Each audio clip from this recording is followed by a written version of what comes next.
Hello and welcome to today's video. I bought these pendant necklace frames on Amazon, so today I'm going to try making some resin pendants with them. To go inside the pendants, I've got some metal flakes, as well as some cornflower petals and giant pine cones. For the pine cones, I think the petals from them could make some cool necklaces.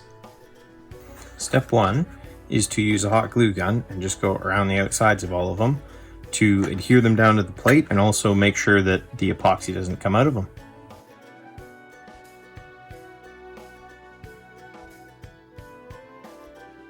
Now that all the frames are glued down, it's time to fit the pine cone petals into them, trimming them where necessary. For the rest of the pendant fillers, I put a small amount of each into some cups, and then for the metal flakes, I made sure to break them up into some nice and small pieces. Once everything was ready, I could then add the resin. For the blue cornflower petals, I added the resin directly to them and then mixed it in. This turned out to be a mistake, as you'll see shortly. So it's done mixing and you can see it is just chock full of bubbles. So gotta get rid of them. To try and get rid of the bubbles, I put it into a vacuum chamber.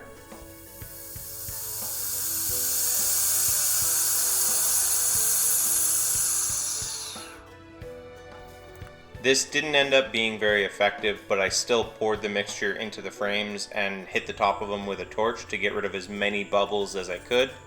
So tons of bubbles, but we'll see how they turn out.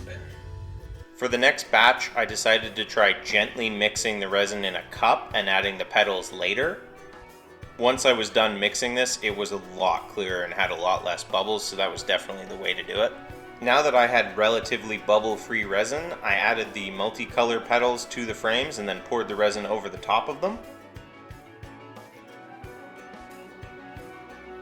After the resin was poured, I used a bamboo barbecue skewer to pop as many bubbles as I could and to arrange the petals within the resin. Since the second process seemed to work pretty well, I decided to repeat it for the metal flake pendants. Once everything was poured, I used a torch to pop all of the surface bubbles and then repeated the torching every 10 minutes for the next half hour.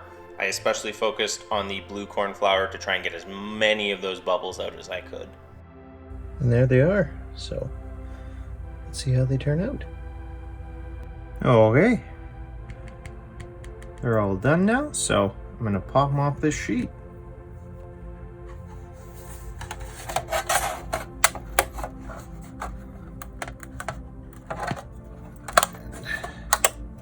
Go by the metal sheets used, because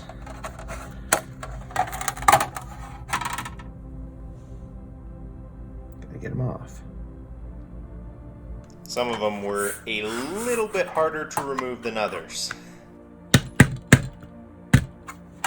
There we go.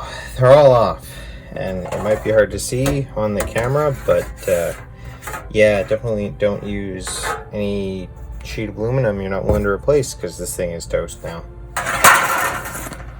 There they are. They're all off. This one even had the hot glue come off it already. So now that they're all off, and you can see this one, I need to take the hot glue off, but there's also the bits of acrylic left over. I'll deal with those later. First, just got to get the hot glue off. This is why I used hot glue, because this is so much easier to get off than hardened acrylic. For the most part, just peels right off. Sometimes the little grommets on the inside need some work, but okay. There we are. They've been mostly deglued, but you can see, focus, there's still some hot glue in a bunch of the holes, so I'm going to deal with that next. Getting the glue out of the holes, I found just take a small nail and voila, it's free. Next on the list, just removing all of the burrs, and you can see if you don't get a good hot glue layer, this one's the worst example, but it comes out all over the back.